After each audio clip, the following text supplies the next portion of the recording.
Ang TV. Alexander. Kabanata 701 Bakit napakakomplikado? Gayunpaman, hindi ito pinansin ng katulong ngayon, at mabilis na bumantong hininga at sinabing, "Guro, ang assassin na si Walt Soul na kumuha ng bounty mula sa aming pamilya ay pinatay ni Alexander." Kasabay nito, ang 13 katulong na dinala niya sa Cloudtopia ay napawi lahat. At nakatanggap lang ako ng tip na dinala ni Alexander ang isang babae sa Wax City. Ano? Nang marinig ang sinabi ng katulong, napatayo si Terence sa gulat. Hindi niya inaasahan na ang sikat na Walt Soul sa dark web ay mamamatay sa kamay ni Alexander. Kahit isa sa 13 katulong na kasama niya ay hindi nakaligtas. Sa pagkakataong ito, dumiretso si Alexander sa Wax City, hindi na kailangang sabihin, tiyak na darating si Alexander para sa kanya. Mahigit 12 assassin na may dalang sniper rifles ay walang magawa kay Alexander. Paano niya ito dapat harapin? Nataranta agad si Terence. Gayunpaman, siya ang padre de pamilya, kaya mabilis niyang pinilit ang sarili na kumalma, at sinabi sa kanyang mga tagapaglingkod, "Mabilis, mabilis, tawagan ang Wax City Hall, at hilingin sa kanila na ayusin ang isang tao mula sa istasyon ng pulisya na protektahan. Ako, at ang pamilya Pearson. Tatawagan ko si Young Master Caspian, hanggat makakakuha ako ng ilang tao mula sa Clay City, ang batang ito ay walang dapat ikatakot." "Yes, Master, alis na ako agad." Seryoso ang itsura ng katulong at lalabas na sana ng sala. Sa sandaling ito, isang boses na parang boses mula sa impyerno ang nagsabi, "Bakit ginagawang komplikado ang mga bagay?" Hindi malakas o galit ang boses, bagkus ay parang nasa tabi mismo ng kanilang mga tainga, na may kakaibang kapangyarihan na nagpang-inig sa kanila. "Sino? Sinong kausap?" Biglang nagbago ang mukha ni Terence. Ang katulong ay tumingin sa paligid na may takot. Gayunpaman, ang mas ikinatakot niya ay wala siyang nakitang tao. "Yung dumating para tulungan ka." Muling tumunog ang mahinang boses, "Walt Soul ang matalik kong kaibigan, may palayaw ako, Flying Dragon." Nang marinig ang palayaw na ito, hindi ito pinansin ni Terence, at naramdaman pa niyang medyo nakakatawa ang kabilang partido. Gayunpaman, ang tagapaglingkod na madalas na nagsusuri sa mga forum ng Darknet, nagningning ang kanyang mga mata nang marinig ang mga salitang, "Flying Dragon." Kasabay nito, pumasok na sa boundary ng Wax City ang jeepney na Alexander at Diane. Ang mga kondisyon ng trapiko sa Wax City ay medyo komplikado. Upang makatipid ng oras, hiniling ni Alexander si Diane na ay parada ang kotse sa mga suburb, at ang dalawa ay sumakay ng taxi ng direkta sa Pearson Manor. Narinig ng driver na papunta sina Alexander at Diane sa Pearson Manor, kaya agad itong nagsimulang magsalita.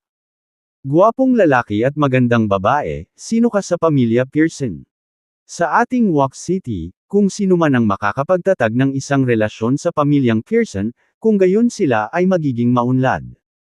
Ang mga nilalaman ay nabibilang sa novel drama. Org. Bahagyang ngumiti si Alexander, napakakapangyarihan ba ng pamilyang Pearson sa Wax City? Ang driver ay nag-click sa kanyang dila at sinabi, "Hindi lang ito sa Wax City.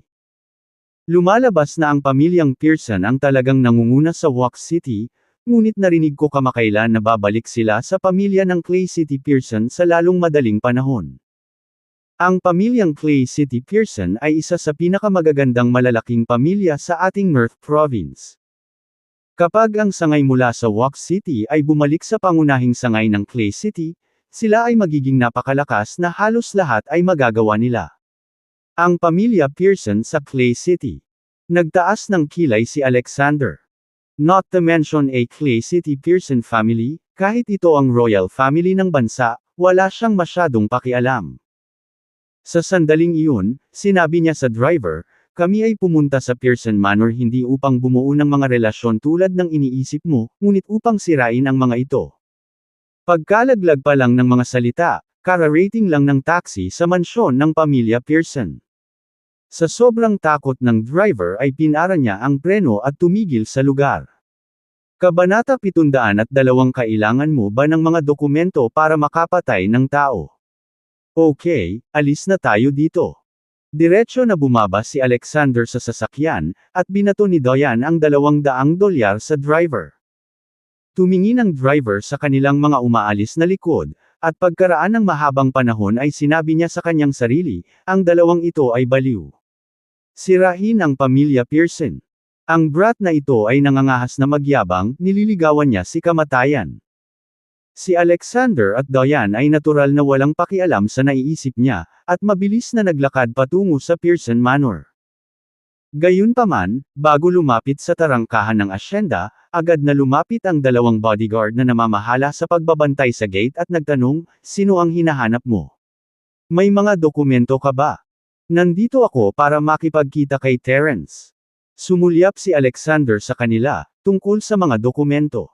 Gustong tanungin ni Alexander sa kanilang dalawa, kailangan ba nila ng certificate para makapatay ng tao? Akmang sasawayin sila ng dalawang bodyguard, biglang may nagulat na boses sa gilid nila. Diane, ikaw ba yan? Sinundan ni Alexander at Diane ang pinanggalingan ng boses. Nakita nila mula sa driver's seat ng isang Ferrari sports car sa tabi nila, bumaba ang isang binata na may kakaibang ugali. Mr. Harrison.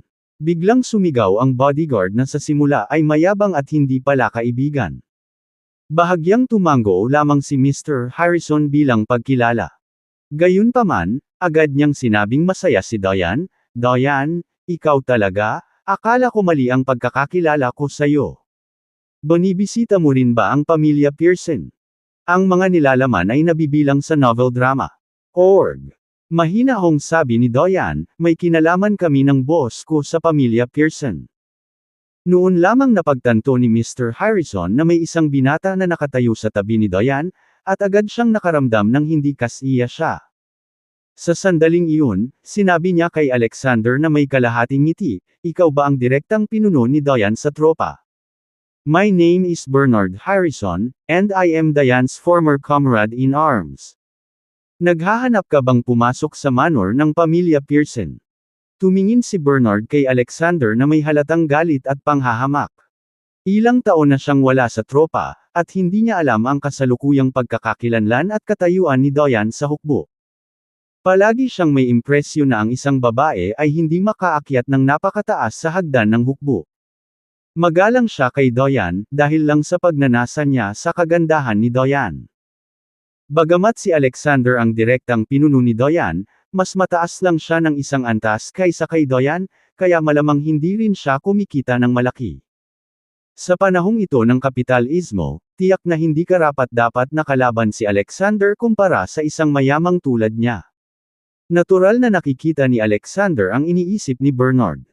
Gayunpaman, wala siyang pakialam, at tinanong si Bernard, ano ang problema? Nang makitang naglakas loob si Alexander na tanungin siya pabalik, agad na sumimangot si Bernard at sinabing, hindi lahat ay basta-basta nakapasok sa Pearson Manor. Pagkarinig sa kanyang mga sinabi, biglang nagpakita ng sama ng loob si Diane. Gayunpaman, bago pa man siya makapagsalita, muling sinabi ni Bernard, gayunpaman, alang-alang sa dati kong kasamahang si Diane, maaari kitang isama. Pagkahulog pa lang ng mga salita ay mayabang na naman niyang sinabi sa dalawang bodyguard, pwede mo naman akong pasukin, di ba? Agad namang tumango ang dalawang bodyguard at yumuko, we can, of course we can. You are the young master of the Harrison family. If you want to bring two people in, it's just a matter of saying a word. Tumango si Bernard na sobrang satisfied sa performance ng dalawang bodyguards. At that moment, he said proudly to Diane again, Diane, I'm not bluffing you. Walang lugar sa Walk City na hindi ko mapupuntahan ni Bernard. Sa hinaharap, kung madalas kang pumunta sa Walk City at iulat ang aking pangalan, walang maglalakas loob namang insulto sa iyo. Tara na, ihahatid na kita. Sa sinabi nito, matagumpay siyang naglakad papunta sa harapan. Sandaling hindi nakaimik si Diane sa likuran niya, nakaramdam ng hiya sa inasal ni Bernard sa harap ni Alexander. Kabanata 703 Huwag pakinggan ito. Walang pakialam si Alexander, ang ugali ni Bernard, sa kanyang mga mata, ay parang bata at katawa-tawa kaya hindi na siya nag-abalang tumingin ulit. Diane, bakit ka pumunta sa Pearson Manor? Sa sandaling pumasok siya sa Pearson Manor, hindi na makapaghintay si Bernard na magtanong. Akala niya ay pumunta sina Diane at Alexander sa pamilya Pearson para bumuo ng mga relasyon at sabik na magpakita sa harap ni Diane. Ang aming matanda ay may napakalapit na pagkakaibigan sa pamilya Pearson. Masasabi ko ang ilang magagandang salita tungkol sa iyo kapag nakilala ko ang pinuno ng pamilya Pearson, si Terence. Kung nahihirapan ka, sabihin mo lang. Alang-alang sa mga matandang kasama sa bisig, kahit gaano kahirap, kaya kong lutisin ito para sa iyo. Mukhang confident si Bernard, at sadyang sumulyap kay Alexander. Napaisip siya, paano kung ikaw ang direktang pinuno ni Diane? Kung aalis ka sa hukbo, hindi ka na makakapasok sa tarangkahan ng pamilya Pearson. Nakita ni Diane ang mayabang na kilos ni Bernard, hindi napigilan ni Diane na sumimangot. Hindi banggitin ang pagkakakilanlan at kapangyarihan ni Alexander, kahit na ang kanyang kasalukuyang posisyon lamang ay tiyak na hindi isang bagay na maaaring iugnay ni Bernard. Ang isang maliit na miyembro ng pamilya Harrison, na hindi man lang makakalipad palabas ng Wax City, ay may lakas ng loob na magpakitang gilas sa harap nila, siya ay tanga at walang kamalayan. Hindi. Wika ni Diane na may lamig na mukha. Agad na nagdilim ang ekspresyon ni Bernard. Hindi niya inaasahan na hindi lang tatanggapin ni Diane ang kanyang pabor, ngunit hindi man lang inaalagaan na mapanatili ang kanyang imahe. Gayunpaman, si Diane ay isang babae kung tutuusin, at siya rin ay isang magandang babae, kaya hindi siya maaaring masyadong magalit sa kanya. Isa pa, noong siya ay nasa hukbo, si Diane ay nasa parehong tropa niya. Si Diane, na glamorous at top-notch sa lahat ng assessments, ay very captivating. Noong panahong iyon, maraming tao sa tropa ang may crush kay Diane, at siya ay walang exception. Gayunpaman, si Diane ay biglang inilipat, at siya ay pinalayas mula sa hukbo. Akala niya hindi na niya makikita ang crush niya sa buhay na ito. Hindi niya inaasahan na makikilala niya ito sa pintuan ng manor ng pamilya Pearson ngayon, na talagang ikinagulat niya. Natural, ayaw niyang sayangin ang ganitong pagkakataon na ipinagkaloob ng langit. Kaya, sa isang maikling sandali, inayos niya ang kanyang pag-iisip, at lumingon kay Alexander at sinabing, "Let me ask you, bakit mo dinala si Diane sa pamilya Pearson? Kung nahihirapan ka, matutulungan ko rin si Diane para kay Diane."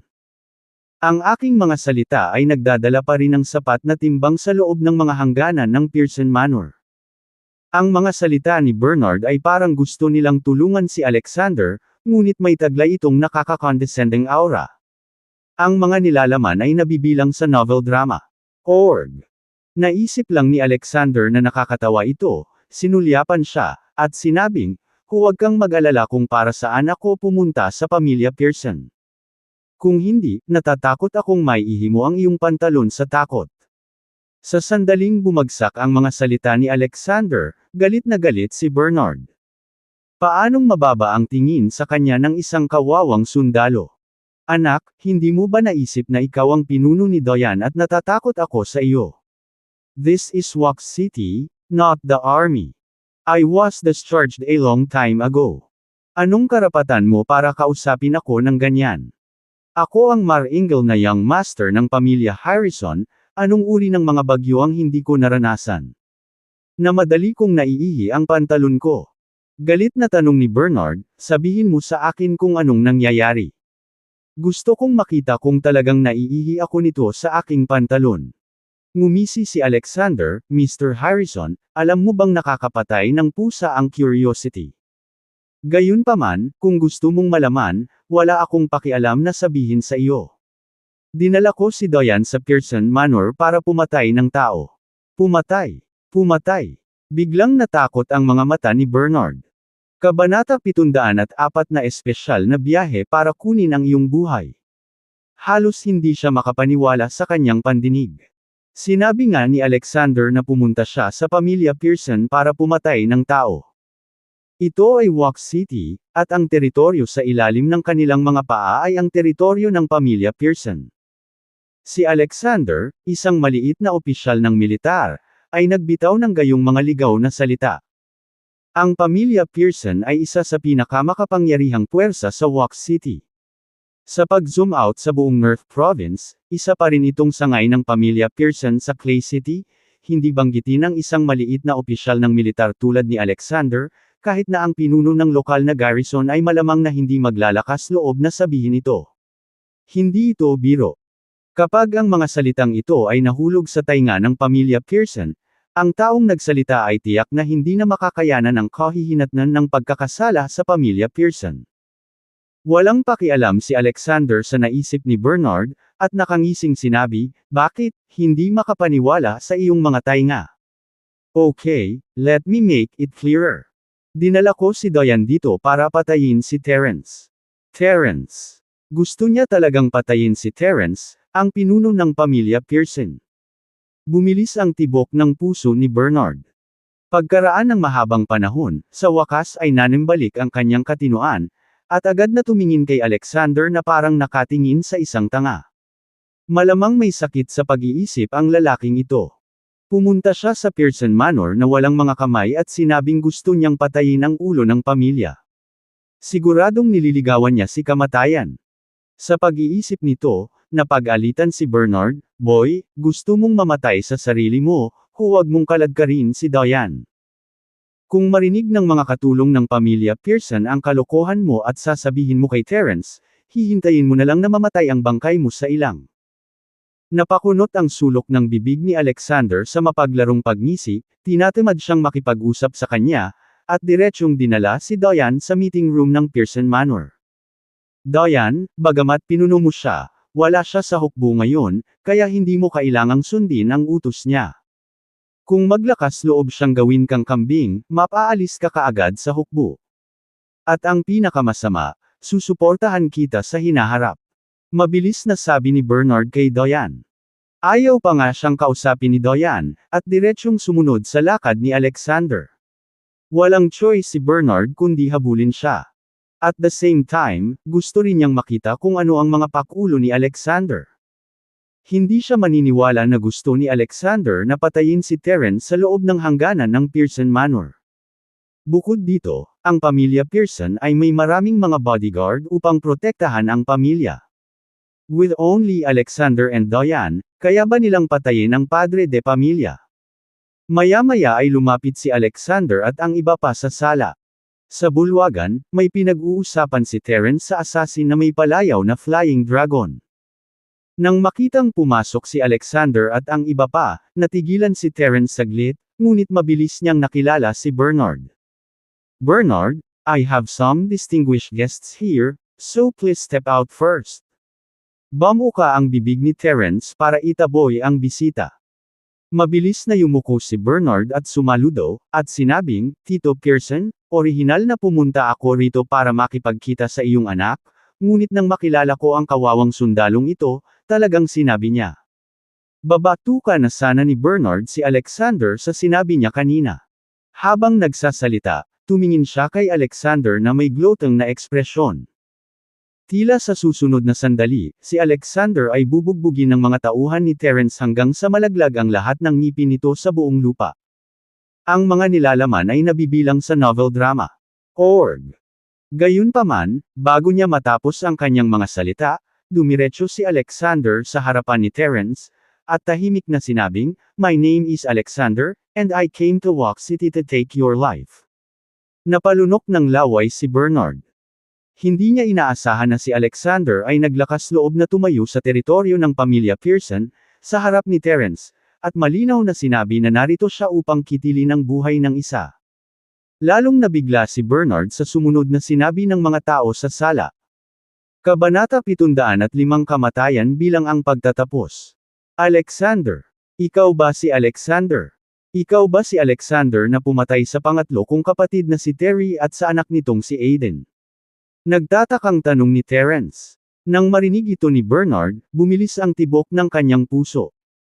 Kilala niya pareho sina Terry at Aiden. Ang mag-ama, sa pamilyang Pearson sa Wax City, ay pangalawa sa linya upang maging pinuno ng pamilya pagkatapos ni Terence. Lalo na si Terry, na naging direktor ng North Commerce. Ang batang nasa harapan niya pala ang mamamatay tao na pumatay sa kanila. Sa pag-iisip sa paraan ng pagmamayabang niya kanina sa harap ni Alexander ay agad na bumuhos ang malamig na pawis sa noo ni Bernard. Tumango si Alexander na walang pakialam bilang sagot, tama, pinatay ko sila. Terence, noong nag-issue ka ng reward order sa dark web at hiniling mo sa assassin na patayin ako, hindi mo ba naisip ang kahihinatnan kapag napalampas mo ito? Sa mundong ito, maraming tao ang nagnanais ng buhay ko, ngunit lahat sila ay nauuwi sa parehong paraan, iyon ay kamatayan. Ngayon, ikaw na ba ang gagawa nito, o dapat ba kitang tulungan?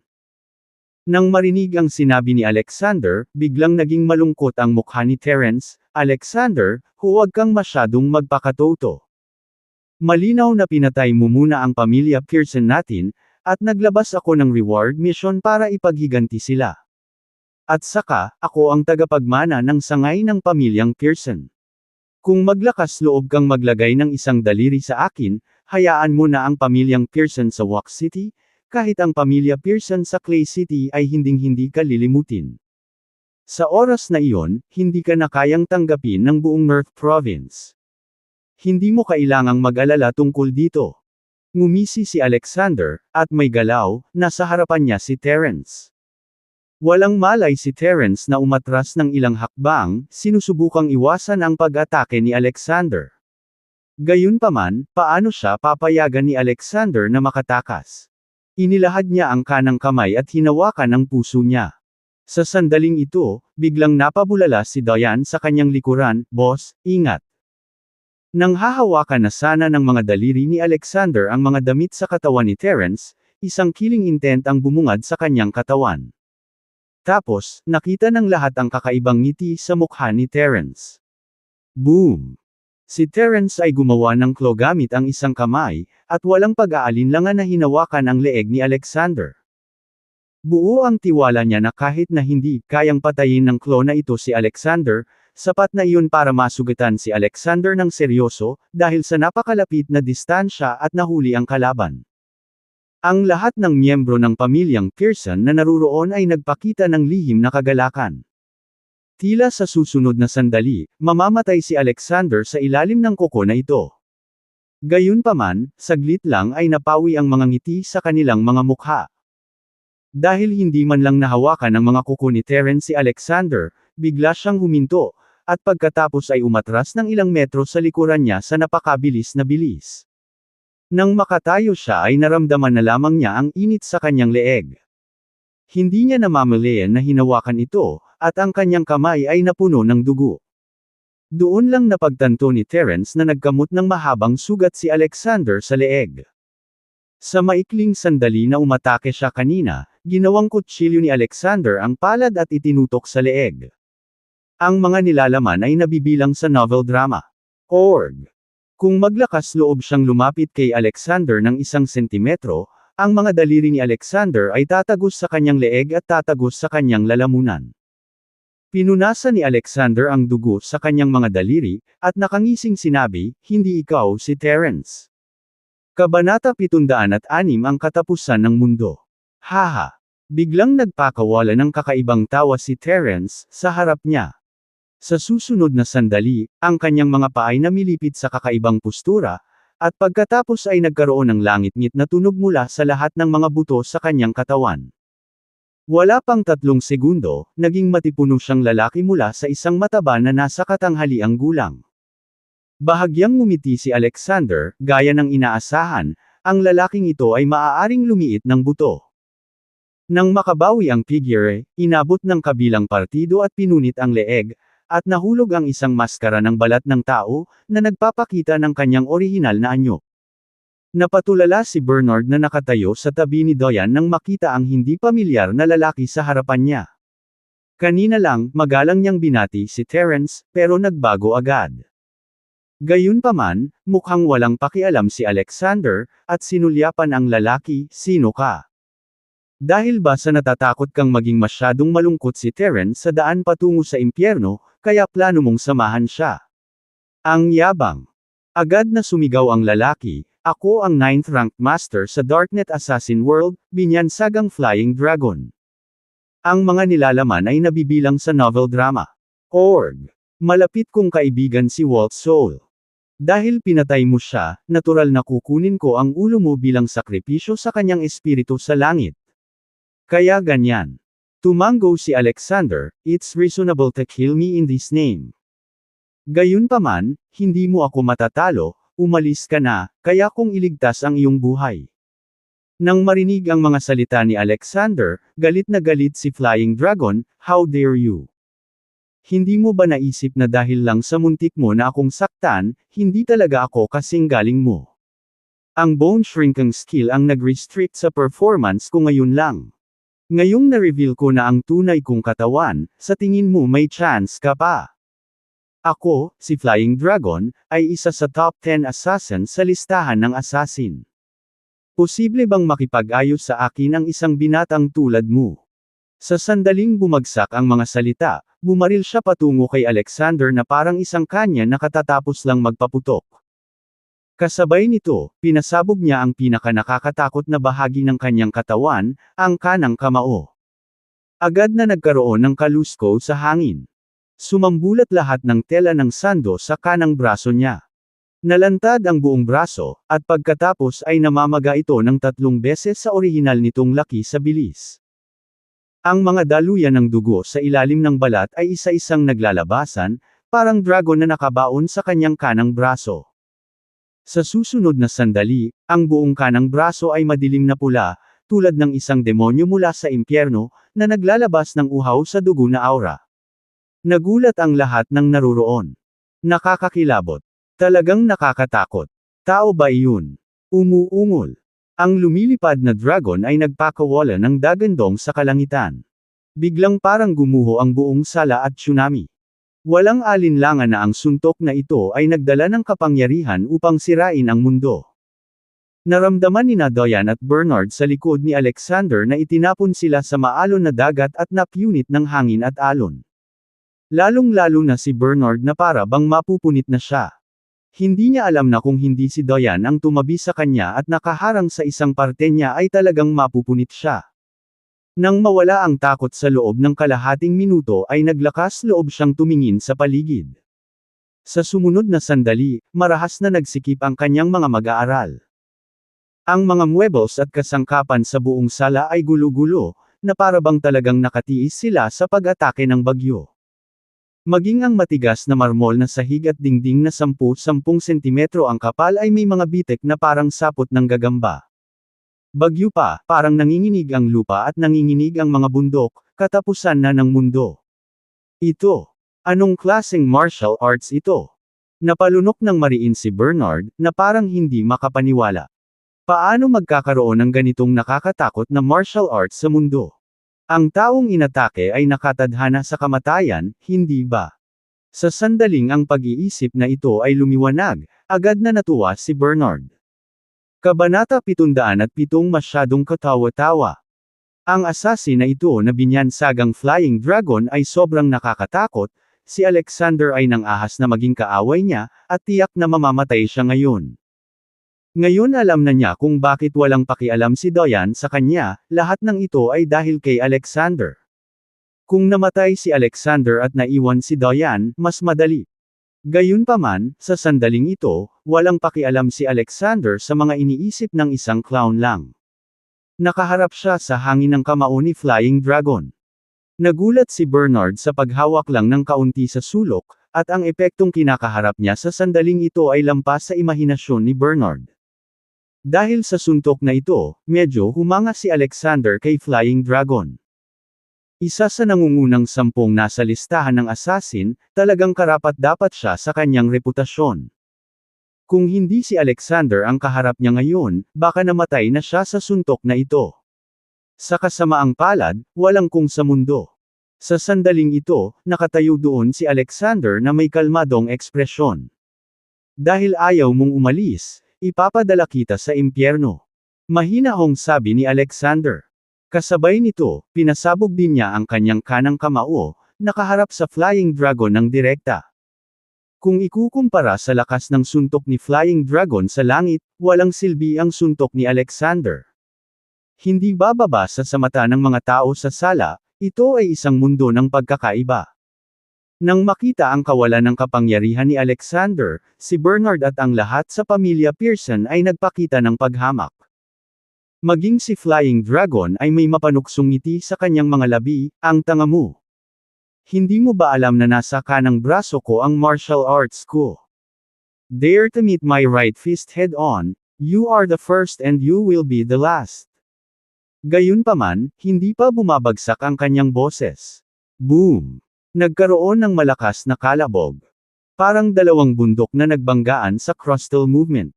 Nayanig ang buong parlor. Sa isang kisap mata, lumipad pa atros ang katawan ng Flying Dragon sa kabilang direksyon. Basag! Bang! Bang! Ito ay tunog ng mga buto na nabali. Tumingin si Flying Dragon sa kanyang buong kanang braso sa langit, puno ng takot ang mga mata. Ang tila walang kapangyarihang suntok ni Alexander ay talagang naglalaman ng kapangyarihang sirain ang mundo. Sa sandaling hinawakan niya ito, naramdaman niya ang isang nakakatakot na alon ng hangin na tumagos sa kanyang kanang braso. Bago bumagsak ang katawan sa lupa, biglang dumating ang matinding sakit. Ang mga nilalaman ay nabibilang sa novel drama. Org.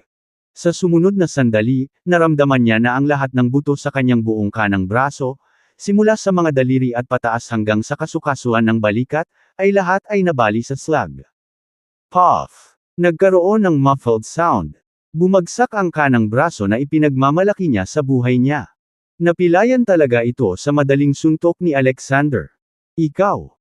Nagulat at nagalit si Flying Dragon, hinawakan ang kanang braso na nakasabit sa kanyang balikat, tinitigan si Alexander na may iskarlata na mga mata, sino ka, para magkaroon ng ganoong nakakatakot na kasanayan. Ngumisi si Alexander, at sinabi sa boses na tanging naririnig niya, para sa paghihiganti sa iyong kapatid, matutupad ko ang iyong nais na mamatay. Ako ang hari ng North, na ipinagkaloob ng Deputy General bilang No. Isang God of War sa 9 continents. Tinatawag ako ng mga sundalo sa North na general na Dragon King, habang tinatawag naman akong Dragon King ng mga tao. Ano? Siya ang maalamat na hari ng dragon. Tumitig ang mga mata ng Flying Dragon na parang mga kampanang tanso. Ang nakatayo sa harap niya ay talagang ang sikat na Dragon King na nag-iisang kunin ang ulo ng isang general ng kaaway mula sa milyon-milyong tropa ng kaaway. Siya, isang assassin na nasa ika-9 na ranggo sa listahan ng mga mamamatay tao, ay nang-ahas na maging mapagpanggap at gustong patayin si Lord Dragon King. Iyon ay katawa-tawa. Pero bago pa man siya magsisi, bigla siyang nakaramdam ng init sa kanyang leeg. Tapos may naramdaman siyang bumubulwak, tapos nawalan siya ng malay. Boom! Ang lumilipad na dragon ay nahulog sa lupa at namatay, ang kanyang dugo ay mantsa sa sahig. Kabanata 708 hanggang lumabas ka. Patay. Patay. Lahat ng nasa eksena ay tumingin kay Flying Dragon, na nakahiga sa isang pool ng dugo, at lahat sila ay natulala. Lalo na ang lahat sa pamilya Pearson, alam nilang lahat kung gaano kalakas ang Flying Dragon. Ang assassin ay nirerango sa ika-9 sa listahan ng assassin sa mundo, isang idol-level master na tinitingala ng hindi mabilang na tao. Kahit na ang numero 1 tao sa isang bansa ay namatay sa ilalim ng kanyang mga kamay. Ang gayong nakakatakot na tao ay namatay sa mga kamay ni Alexander. Makikita mula rito na ang lakas ng suntok ni Alexander na ngayon ay lumampas sa imahinasyon ng lahat. Sa sandaling ito, naramdaman ng lahat ng tao sa silid na ang kanilang pananaw sa mundo ay nasira. Sa pagkakataong ito, si Bernard na katabi ni Diane ay namumutla, nanginginig ang mga paa, at halos maiihi ang pantalon. Kahit na siya ay nagsilbi bilang isang sundalo sa loob ng 2 taon, marami rin siyang nabuli sa ibang mga tao pagkatapos magretiro sa hukbo, ngunit siya ay lumaki ng husto, at hindi pa siya nakakita ng sinumang may ganoong nakakatakot na kasanayan. Nang maalala niya hindi lang ang pagnanasa sa kagandahan ni Diane, kundi pati na rin ang pangungutya kay Alexander bago siya pumasok sa pinto, hinihiling niya na sana ay mulata ang kanyang mga paa at madapa siya sa lupa. Terence, this is your Pearson Manor, how dare you be a coward? Isang malamig na liwanag ang sumilay sa mga mata ni Alexander, at nagtanong siya sa malamig na boses. Nang makita ang nakamamatay na hangarin sa kanyang mga mata, lahat sa pamilya Pearson ay labis na natakot na ang kanilang mga anit ay namamanhid at ang kanilang mga katawan ay nanlamig. Kung hindi dahil sa takot na maakit ang atensyon ni Alexander, sana makatakas na sila kaagad at huwag nang lingunin pa. Nang makita ang lahat na nakayuko at hindi man lang naglakas loob na tumingin sa kanya, sumimangot si Alexander at sinabing, "Terence, kung hindi ka maglakas loob na lumabas, lahat ng miyembro ng pamilya Pearson ay ililibing kasama mo. Mula ngayon, papatayin ko ang isang tao kada 10 segundo hanggang sa lumabas ka." Habang nagsasalita, binaril ni Alexander ang audience. Ang mga nilalaman ay nabibilang sa novel drama. Org. Namumutla at pinagpapawisan ang lahat ng miyembro ng pamilyang Pearson na naruroon. Nang bumaling ang mata ni Alexander sa isa sa mga binata, biglang nanlambot ang mga paa ng lalaki, at napaluhod siya na may halong palpak. Pinatay pa ni Alexander ang Flying Dragon, at wala siyang duda na talagang papatayin ni Alexander ang lahat ng pamilya Pearson.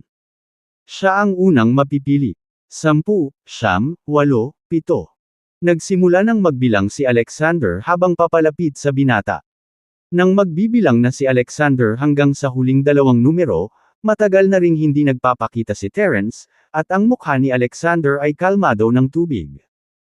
Naramdaman ng lahat na naruroon ang malakas na hangarin ng pagpatay na nagmumula sa kanyang katawan. Biglang uminit si Bernard na katabi ni Diane at agad na umihi sa pantalon. Noong pinatay ni Alexander si Flying Dragon kanina lang, nagulat siya at natakot saglit. Gayunpaman, ang kabilang partido ay isang assassin pagkatapos ng lahat, kung siya ay namatay, siya ay namatay. Gayunpaman, sa sandaling ito, nang makita niyang papatayin ni Alexander ang isang miyembro ng pamilyang Pearson kada 10 segundo upang pilitin si Terence na lumabas at mamatay, sa wakas ay hindi na niya kinaya. Sa sobrang takot ng napiling junior member ng pamilya Pearson ay lumuhad siya at humingi ng awa, "Huwag mo akong patayin. Wala akong alam. Wala akong binayaran para patayin ka. Tito, lumabas ka dali, ayoko pang mamatay." Nagpatuloy sa paghakbang si Alexander at diretsyong tumayo sa harapan ng binata. Ayaw niya talagang patayin ang lalaking nasa harapan niya, gusto niya lang makita kung gaano kakapal ang balat ni Terence. Ay! Posible nga bang baliwalain niya ang buhay at kamatayan ng pamilya Pearson? Sa sandaling ito, may galit na sigaw mula sa labas ng pinto, "Tumigil ka!" Sa sumunod na sandali, pumasok ang isang nasa katanghaliang gulang na lalaki na may maikling tangkad. Si Terence, ang pinuno ng pamilya Pearson sa Wax City. Tumingin si Terence kay Alexander na may galit na galit sa mukha, at sinabing, "Tomas, hindi talaga kasing galing mo ang assassin na nahanap ko, inaamin kong talo. Pinatay mo ang pangatlo kong kapatid na si Terry at pamangkin na si Aidan, hindi ko na ito hahabulin pa. You go, from now on, wala na tayong utang sa isa't isa." Kabanata 709 na wasakin ang buong pamilya Pearson. Nang marinig ang kanyang mga sinabi, direktang tumawa si Alexander, "Hindi ba kayo may utang sa isa't isa?" Sampal. Isang malakas na sampal ang tumama sa noo ni Terence. "Wala pa akong statement, so you dare to draw conclusions. Wala tayong utang sa isa't isa. Sinong nagbigay sa'yo ng tiwala?"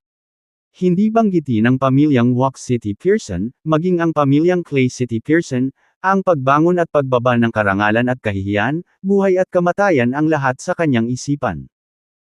Sa mga oras na ito, naglagay pa si Terence ng poster ng pagbibigay ng limos, na nagsasabing hindi na niya ito itutuloy, at mula ngayon ay wala na silang utang sa isa't isa.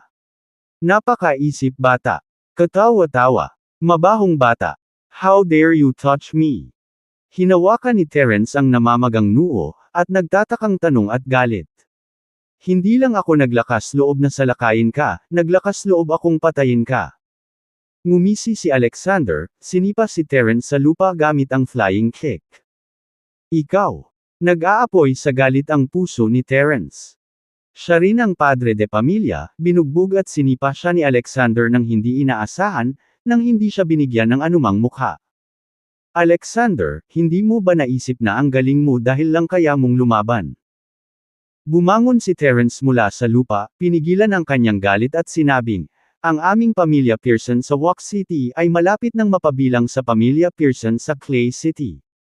Kung sinaktan mo ako ngayon, ibig sabihin wala kang respeto sa pamilya Pearson sa Clay City. Ang pamilya Pearson sa Clay City ay isa sa 3 pangunahing pamilya sa lalawigan ng North.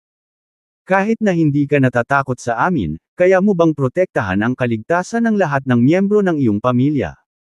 Nang marinig ang mga salita ni Terence, ang mga ekspresyon sa mukha ng mga miyembro ng pamilyang Pearson na naruroon ay hindi na mamalayan na naging mayabang. Oo, gaano man kagaling si Alexander, makakalaban pa rin kaya niya ang buong pamilya Pearson. Hanggat mayroon siyang mga miyembro ng pamilya na pinapahalagahan niya, hindi niya maaaring balewalain ang mga kahihinatnan at maging isang kaaway ng pamilya Pearson.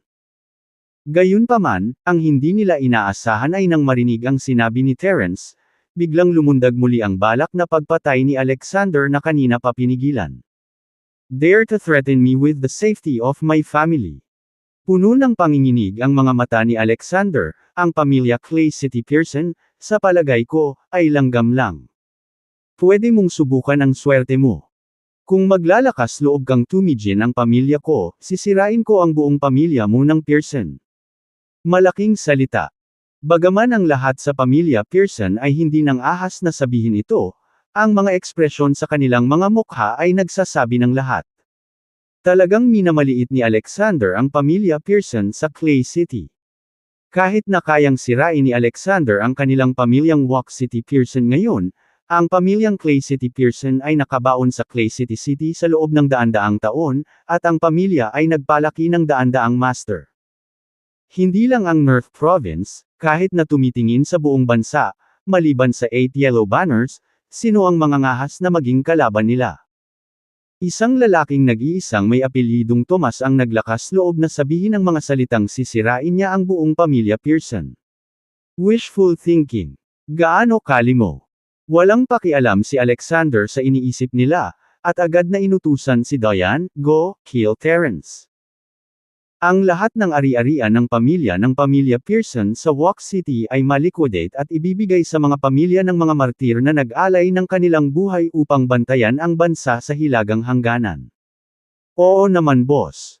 Ang mga nilalaman ay nabibilang sa novel drama. Org. Pumayag naman si Diane, at agad na lumabas sa kamay niya ang Black Dragon Pattern Dagger. Alexander. Sa pagkakataong ito, hindi lang si Terence, kundi pati na rin ang iba pang pamilya Pearson ang nagalit. Ngayon lang sila duwag, at lahat ay nasa panganib, ngunit ngayon ay narinig nilang sinabi ni Alexander na i-donate nila ang lahat ng ari-arian ng kanilang pamilya, at agad silang sumabog. Gayunpaman, walang pakialam si Alexander sa damdamin ng isang grupo ng mga manok at aso. Habang naglalakad siya papunta sa pinto ng sala, mahinahon niyang sinabi, kung may tutol ka, gagawa tayo ng desisyon.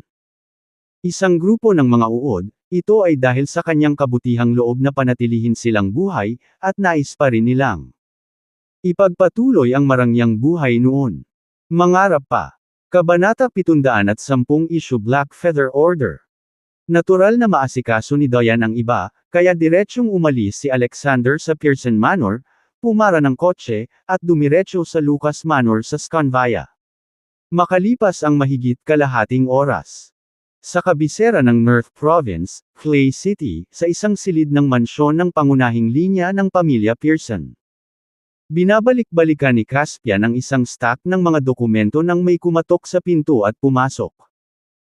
Master Caspian, may balita mula sa Walk City na pinatay si Terence, at lahat ng ari-arian ng buong sangay ng pamilya Pearson ay naibenta at naibigay sa mga mahihirap na tao na ang mga anak na lalaki ay nagsisilbing sundalo sa labas. Maingat na nagulat ang alipin. Biglang nagdilim ang mga mata ni Caspian. Nasnap. Naputol ang panulat sa kamay niya. Kinailangan siya ng maraming pagsisikap upang mapagkasunduan ang pamilya na ang sangay ng pamilyang Pearson sa Walk City ay babalik sa Clay City. Siyempre, hindi para kay Terence yun, kundi para sa sarili niya. Pagkalipas ng 3 taon, ang posisyon ng master ay mababakante, at pagkatapos ay ang ilang natitirang juniors ng pamilya ay makikipagkompetensya para dito. Isa siya sa mga kalahok. Kung ang angkan ni Terence ay makakabalik sa Clay City sa tulong niya, tiyak na sila ang mga malalakas niyang taga-suporta sa panahong iyon. Hayaang bumalik si Terence at ang iba pa sa Clay City ay isang pawn na inilatag niya para sa kanyang sarili. Gayunpaman, ang hindi niya inaasahan ay biglang nasira ang kanyang masipag na layout. Mapot! Mapot! Alam mo kung sino ang may gawa nito. Pinigil ni Caspian ang galit sa kanyang puso at nagtanong sa malalim na boses. Ito raw ay isang binata na nagngangalang Alexander, na mukhang nasa 25 or 6 years old pa lang. Mayroon ding magandang babae na pare-parehong sanay. Ang mga tagapaglingkod ay hindi nang ahas na itago ang anuman, at ibinalita ito ng totoo. Yung lalaking pumatay kay Terry at Aiden. Sandaling natigilan si Caspian, hindi niya inaasahan na may maglalakas loob na manggulo sa pamilya Pearson. Bagamat medyo tumanggi ang pamilyang Walk City Pearson, anuman ang mangyari, nahiwalay din sila sa pamilyang Clay City Pearson. Ang sirang litid ay konektado pa rin sa buto. Hindi mahalaga kung napatay nila si Terry at Aiden kanina. Ngayon ay pumayag na ang pinuno na bumalik si Terence at ang iba pa sa Clay City, ngunit naglakas loob si Alexander na patayin si Terence. Halatang hindi niya siniseryoso ang buong pamilya nila Pearson. Boom! Hinamplas ni Caspian ang kanyang kamao sa solid wood desk, na may malamig na pagpatay na layunin ang bumungad sa kanyang mga mata, ay issue ang Black Feather Order. Hayaan si Alexander na pumunta sa pamilya Pearson sa Clay City para sisihin. Kung hindi, gamitin ang lahat ng kapangyarihan ng pamilya Pearson para patayin ang magnanakaw na ito. Oo, guru. Nang marinig ng alipin ang pariralang Black Feather Order, agad na naging solemn na ang kanyang ekspresyon, at sinunod niya ang utos. Natural na hindi alam ni Alexander ang eksenang ito. Siyempre, kahit alam niya, hindi niya ito isapuso. Ano ang Black Feather Order ng Clay City Pearson family? Sa kanyang paningin, maihahalintulad ba ito sa milyon-milyong tropa ng kaaway? Bumalik sa mansyon ng pamilya Lucas, bago pumasok sa Fluxesi Tower, narinig ni Alexander ang mga miyembro ng pamilya Lucas na tinatalakay ang inauguration dinner ng Lovers Tower. Tila na dahil sa pangyayaring ito, tahimik na nag-ulo ang buong kabisera ng Scanvia. Hindi masyadong pinansin ni Alexander, at dirdiretsong bumalik sa Fluxesi Tower. Para sa kanya, hindi ito kasing halaga nina Yulia at Micah. Siyempre, ang Lovers Tower ay orihinal na itinayo para sa pares ng mag-ina. Micah, bumalik na si Daddy. Pagkapasok niya sa pinto, hindi na nakapaghintay si Alexander kundi sumigaw papasok sa kwarto. Daddy, you are finally back. Micah already miss you. Tuwang-tuwang tumakbo ang maliit na batang babae at yamakap sa kanyang mga bisig, masiglang isinubsob ang kanyang kulay rosas na mukha sa kanyang dibdib. Ang mga nilalaman ay nabibilang sa novel drama. Org. Hinaplos ni Alexander ang maliit niyang ulo, malapit nang matuno ang puso niya. Daddy, sabi mo last time na isasama mo si Beans para paglaruan ng maliit na dolphin, totoo ba iyon? Inilabas ng maliit na babae ang kanyang itim na ulo at nagtanong sa parang bata na boses. Nakangiting tumanggo si Alexander, of course, kailan pa nagsinungaling si Daddy kay Micah? Kunin natin si Beans para makipaglaro sa maliliit na dolphin bukas, at hayaan silang makilala ang isa't isa, okay? Ay, oo, the best si Daddy. Pinalakpakan ni Micah ang kanyang maliliit na kamay at nag-cheer. Hindi napigilan ni Yulia na humarap kay Alexander, ikaw, layaw mo na lang siya palagi. Maya-maya, sisirain mo siya. Magsasalita na sana si Alexander nang marinig ang boses ni Clara sa labas ng pinto. Yulia. Bumalik na rin si Alexander. Kabanata 711 isang natatanging panauhin ang dumating sa pamilya Lucas. Sa sandaling bumagsak ang mga salita, si Clara, na nakasuot ng sariwang puting damit, ay pumasok. Ngumiti si Alexander at sinabing, kakadating ko lang, at dumating ka kaagad pagkatapos. Ano ang problema ni Yulie? Sabi ni Clara, ibinalita sa amin ni Uncle na may isang marangal na panauhin ang darating sa aming pamilya Lucas. Hiniling niya sa lahat na pumunta sa pasukan upang salubungin sila. Agad na nakaramdam ng kalungkutan si Alexander. Anong uri ng natatanging panauhin ang mga ngailangan sa kanya at ni Yulia na pumunta at tanggapin sila? Siya ang Diyos ng digmaan, ang numero 1 sa 9 na kontinente. Bukod sa taong nasa taas ng tore, sino pa ang may qualifications? Tila nakita ni Yulia ang kanyang iniisip at mabilis siyang tinapik habang sinasabi kay Clara, "No problem." Bago ka dumating, si Micah ay sumisigaw na lumabas at maglaro. Nang marinig ang sinabi ni Yulia, tumanggo lang si Alexander. Bukod dito, medyo pala kaibigan sina Shane at Jeffrey kay Yulia. At kung tutuusin, ang pamilya Lucas ay ang pamilya ng ina ni Yulia. Ito ay isang bagay lamang na nakatayo sa pasukan ng ilang sandali. Hindi na kailangang gumawa ng malaking deal dito. Sa huli, si Yulia ang nasa mahirap na posisyon. Sa pag-iisip nito, binuhat ni Alexander si Micah at sinundan ang mga yapak ni Clara kasama si Yulia. Pagdating nila sa entrance ng Lucas Manor, nadatna nilang dumating na sina Sadia at Jordan. Nandoon ang lahat ng nakababatang henerasyon ng pamilya Lucas. Nang makitang umiiwas ang mga tingin ni na Alexander, Sadia, at Jordan, kitang-kita nila ang takot. Hindi nakakagulat na sila ay mahiyain. 3 araw na ang nakalipas, direktang pinatay ni Alexander sina Terry at Ezra sa harap ng lahat mula sa pamilya Lucas.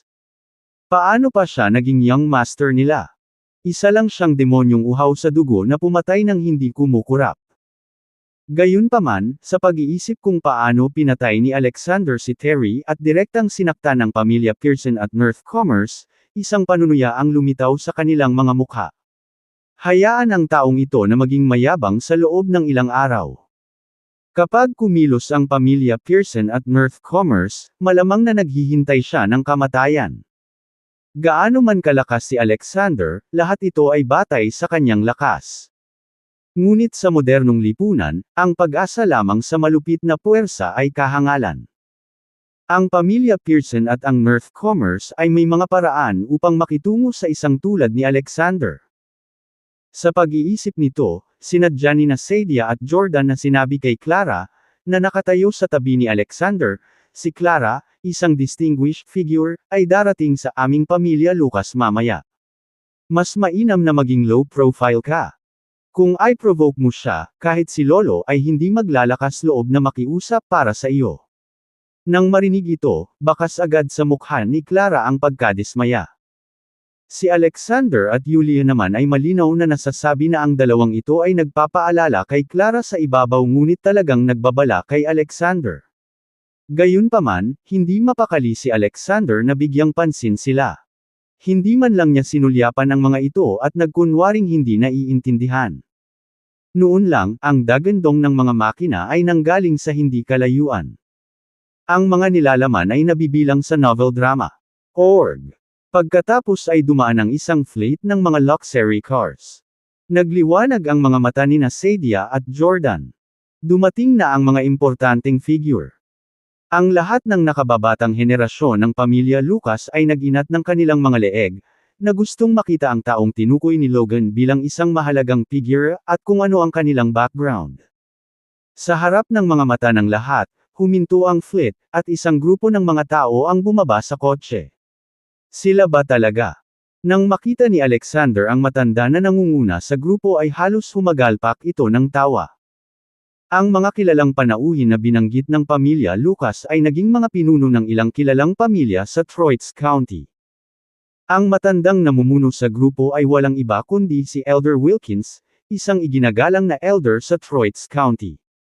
At nagkataon na ang mga taong sumusunod sa kanya ay ang nag-dinner kasama sina Alexander at Yulia sa Troitz County. Paano biglang dumating ang mga taong ito sa Sconvia City? At nagkataon lang na dumating sila sa pamilya Lucas. Nakilala rin ni Yulia si Elder bilang pinuno at tumingin kay Alexander na may pagtataka. Kabanata 712 Pagbati kay Mr. Tomas. Natural na hindi napansin ni na Sadia, Jordan, at ng iba pang katabi nila ang kakaibang tingin sa mga mata ni na Alexander at Yulia. Agad silang humakbang at binati si Walter at ang iba pa. Elder, kanina ka pa namin hinihintay. Sina Sadia at Jordan ay parehong nagsalita sa maayos at magalang na paraan. Si Walter at ang kanyang grupo ay bumuo ng isang lokal na alyansa sa negosyo na may mahigit 100 tao, pinagsama-sama ang kanilang mga ari-arian, at ang kanilang lakas ay umabot sa 80% ng buong county ng Troitz. Kahit ang pamilya nila Lucas ay hindi maglalakas loob na pabayaan sila ng madali. Kamusta? Si Walter ay mukhang kalmado habang hinahaplos ang kanyang balbas. Nasaan si Shane? Agad namang ngumiti si Jordan at sinabing, naghihintay sa parlor sina Lolo at Tio. Nang matapos siyang magsalita ay agad niyang pinagalitan si Clara, Clara, bakit nakatayo ka lang dyan? Hindi mo ba alam na pumunta at batiin ang matanda at lahat? Bagamat kausap niya si Clara, malinaw sa lahat na wala man lang sa kanya ang tingin nito. Sa halip, nakatingin siya kay Alexander sa tabi niya. Ang mga nilalaman ay nabibilang sa novel drama. Org. Batay sa pagkakaunawa niya kay Alexander, tiyak na hindi darating si Alexander para batiin si Walter tulad ng ginawa nila. Pagkatapos magbigay ng respeto ni Clara, tiyak na mapapansin ni Walter ang presensya ni Alexander. Si Alexander, na may walang takot at kumpiyansang hitsura, ay tiyak na magbubunsod ng kawalang kasiyahan ni Walter at ng iba pa. Bago kumilos ang pamilya Pearson at ang North Commerce, maaari nilang gamitin si Walter at ang iba pa para turuan ng leksyon si Alexander at maibsan ang kanilang sama ng loob. Kasunod ng tingin ni Jordan, napatingin din si Walter at ang iba pa sa kinaroroonan ni Alexander. Hindi naman siguro big deal kung hindi sila titingin, pero nung nakita nila, halos matakot sila. Si Alexander talaga. Matanda. Nasabi na ni Jordan kaya mabilis silang sinigawan ni Clara. At si Alexander, pagkatapos na sumulyap kay Walter, ay nagsalita, Walter, bakit ka pumunta sa Sconvia City na may napakaraming entourage? Ano ang layunin? Nang makita ang mapagkunwari na tingin ni Alexander, lihim na natuwa si Jordan, ngunit nagpakita siya ng matuwid at mahigpit na ekspresyon at sinaway, how dare you? Si Alexander, elder, ang pinuno ng unang marangal na pamilya sa Troitz County. Siya ay isang iginagalang na tao sa buong komunidad ng negosyo ng Sconvia City. Maging ang Graham natin ay magalang kapag nakikita niya si Elder. Anong klaseng bagay ka, para maglakas loob na magtanong ng ganito? Bago pa matapos magsalita si Jordan ay may biglang sumangot, at halos mabulunan siya ng sariling laway. Nakita niya si Walter na mabilis na lumakad palapit kay Alexander, yumuko ng may paggalang, at sinabing, greetings to Mr. Tomas.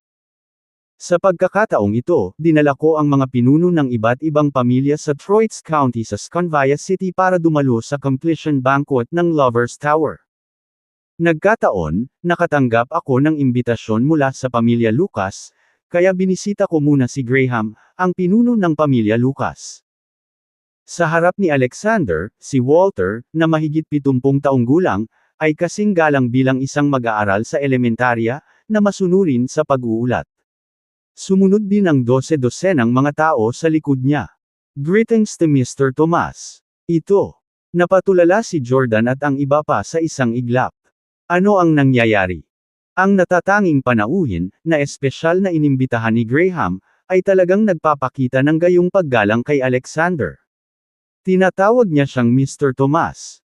Sa pag-iisip tungkol sa kung paano niya nais na sadyang lumikha ng hidwaan sa pagitan nina Alexander at Walter, biglang nakaramdam ng sobrang kahihiyan si Jordan. At ang mga miyembro ng pamilyang Lucas na naroroon, tulad nina Sadia at Clara, ay tumingin din kay Alexander na hindi makapaniwala sa kanilang mga mata. Kabanata 713 Crazy Thoughts. Ginoong Tomas. Ang mga maimpluwensyang tao mula sa mundo ng negosyo, tulad ni Walter, ay talagang tinatawag na Alexander, Mr. Tomas. At kumilos pa sila ng magalang, sinasagot ang anumang itanong niya. Kung hindi dahil sa eksenang lumalabas sa kanilang mga mata, halos hindi sila makapaniwala sa kanilang nakikita. So, pumunta ka sa Lovers Tower. Bahagyang tumango si Alexander na medyo nagulat. Hindi niya inaasahan na kahit na ang mga pangunahing pamilya sa Troitz County ay alam ang tungkol sa Lovers Tower at nagpadala sila ng isang fleet ng mga sasakyan para dumalo sa completion banquet. Sa kasong iyon, hinayaan niya si Diane na lumikha ng isang lungsod sa lungsod ayon sa kanyang sariling kapritsyo sa loob lamang ng isang buwan. Pero kahit kusa siya, 10,000 manggagawa ang nagtrabaho araw at gabi para itayo ang Lovers Tower, hindi para makaakit ng atensyon kundi para sa babaeng pinakamalaki niyang utang sa buong mundo, si Yulia. Sa oras na iyon, gagawin niyang saksi ang buong lalawigan ng Mirth sa sandali ng kaligayahan ni Yulia sa tuktok ng Scanvia City, sa ilalim ng pinakanakasisilaw na mga paputok. Yes, Mr. Tomas. Nabalitaan namin na ang Lovers Tower ay isang proyektong hatid ng isang malaking shot mula sa probinsya na gumastos ng bilyon-bilyong dolyar para itayo ito. Sa gayong malakas na kapangyarihan at pambihirang lakas ng loob, inaasahan din namin na magkaroon ng karangalan na makilala siya. Ang mga nilalaman ay nabibilang sa novel drama. Org. Hindi nang ahas si Walter na magtago ng anuman at nagsumbong ng totoo. Habang nagsasalita siya, isang nakakalokong ideya ang biglang pumasok sa kanyang isipan. Ito ay hindi isang nakatutuwang pag-iisip. Ito ay isang napakamalamang na sitwasyon. Bago sila dumating sa Scanvia City, hinuhulaan ng lahat kung sino ang nasa likod ng pagtatayo ng Lovers Tower. Upang direktang eye-level ang isang parke sa pangunahing lokasyon ng Scanvia downtown area at bumuo ng isang lungsod sa lungsod, hindi ito makakamit sa pamamagitan lamang ng pera. Ngayong nakita nilang si Alexander ay nasa Scanvia City at binanggit ang Lovers Tower na may kalmado at maayos na kilos, malamang na si Alexander ang taong pinag-iisipan nila noon. Sa madaling salita, ang may-ari ng malapit ng matapos na Lovers Tower ay si Alexander. Gayunpaman, nang makitang tila ayaw magsalita ni Alexander, hindi sila nang ahas na magsalita ng walang ingat. Nang marinig ang sinabi ni Walter, tumanggo si Alexander at sinabing, "Okay, I got it. Since Shane is waiting for you in the parlor, you should go in quick." Oo, Mr. Tomas. Sumang-ayon si Walter at pinangunahan ang mga tao sa likuran niya papasok sa Lucas Manor. Elder Wilkins, gusto mo bang ihatid kita? Mabilis na tanong nina Jordan at Sadia, sinusubukan siyang pasayahin. Pero hindi lang sila pinansin ni Walter kundi binilisan pa niya ang takbo. Nakita niya ang paraan kung paano sinubukan ni Jordan na pahirapan ang mga bagay para kay Alexander ngayon, kaya paano siya maglakas loob na magsalita ng isa pang salita sa kanya. Matapos makalayo si Walter at ang iba pa, sa wakas ay ibinaling nina Sadia at Jordan ang kanilang tingin kay Alexander, tinanong siya ng may hinala, "Alexander, sino ka ba talaga? Bakit ka tinatawag ni Elder at ng iba pa bilang Mr. Tomas?" Siyempre, hindi lang sila. Pati si Clara ay napatingin kay Alexander na nagtataka. Sinulyapan ni Alexander sina Sadia at Jordan at sinabing, "Ano ang kinalaman nito sa inyo? Kailangan ko bang magsumbong sa'yo? Ikaw." Agad na nagalit sina Sadia at Jordan. Masyadong mayabang ang Alexander na ito. Ngunit nang maisip nila ang nakakatakot na kakayahan ni Alexander at ang pagiging cold-blooded nito, hindi sila nang ahas na magsalita sa galit. Pagkaalis ni Alexander kasama si Yulia at ang kanyang anak, hindi napigilan ni Jordan ang galit na sabihin, "Damn it, that Alexander guy is going too far." Kabanata 714 na pagkumpleto ng banquet. Sa sandaling ito, pakiramdam ni Jordan ay sasabog na siya. Hindi niya inaasahan na ang mga kagalang-galang na panauhin na pinaghintay sila ni Logan sa pinto ng kalahating araw ay talagang yuyuko kay Alexander. At hindi lang siya. Lahat ng nakababatang henerasyon ng pamilya Lucas na naruroon ay nakaramdam ng kahihiyan. Para silang walang awa na ipinupukol sa lupa ni Alexander. Ang kahihiyan at hindi pagnanais ay magkakaugnay, na nagpabaliw sa kanila. Paano kung may alam siyang martial arts? Ang matanda at ang iba ay magalang sa kanya dahil doon. Kapag dumalo ako sa completion banquet ng Lovers Tower at nakilala ko ang importanteng figure mula sa provincial government, siguradong gagawa ako ng paraan para harapin siya. Mapait na sabi ni Sadia. Naningkit ang mga mata ni Jordan. Tama, hindi ako naniniwala na kahit ang taong iyon ay hindi niya kayang hawakan. Kaagad, nanimbalik ang tiwala ng lahat, na parabang makakadalaw sila sa completion banquet ng Lovers Tower at umakyat sa social ladder. Hindi nila alam, nang malaman nila na ang taong pinaasa nila ay si Alexander, kung ano ang magiging ekspresyon ng kanilang mga mukha. Sa sandaling ito, si Clara, na hindi pa nakakaalis, ay biglang nagkaroon ng inspirasyon sa kanyang isipan. Lovers Tower. Bakit parang pamilyar ang pangalang ito? Lovers. Yulia. Micah. Biglang nagkontrata ang mga pupils ni Clara. Nagkataon ba ito? Medyo natakot siyang mag-isip pa. Ang pagkumpleto ng piging ng Lovers Tower ay naka-schedule para sa 5 araw mamaya. Ang venue ay nasa loob ng Lovers Tower, isang luxury hotel na itinayo sa isang super 5-star standard. Tulad ng mga tao mula sa Troitz County, ang mayayamang tao mula sa maraming lungsod sa North Province ay pumunta sa Sconvia City para lang dumalo sa completion banquet ng Lovers Tower at makilala ang figure na nag-invest ng bilyon-bilyon. Sa ilang sandali, ang mga pangunahing hotel at club sa Sconvia City ay napuno ng mga mamahaling sasakyan na nagkakahalaga ng milyon-milyon. Masasabing unprecedented ang eksena. Upang matiyak ang mataas na pamantayan ng piging, pinaghigpitan ni Diane ang pag-i-issue ng mga tiket sa pagpasok. Tanging ang mga may netong halaga na higit sa $1 bilyon ang karapat-dapat na mag-apply para sa mga tiket sa pagpasok. Kung hindi pansamantalang idinagdag ang pamantayang ito, pinangangambahan na ang mga tao mula sa buong lalawigan ng North ay dumagsa sa Lovers Tower. Pero kahit ganoon, pagsapit ng hapon ay siksikan na ang pasukan ng Lovers Tower. Mayroong daan-daang mga security guard na responsable sa pagpapanatili ng kaayusan at paradahan. Sa oras na ito, dumating din si Alexander sa entrance ng Lovers Tower kasama sina Yulia at Micah. Nandito rin si Tita Valerie. Biglang sigaw ni Micah patungo sa isang lugar na hindi kalayuan sa likuran nila. Lumingon sina Alexander at Yulia at nakita si Valerie na naglalakad papunta sa kanila na nakasuot ng isang pares ng malaking sunglasses.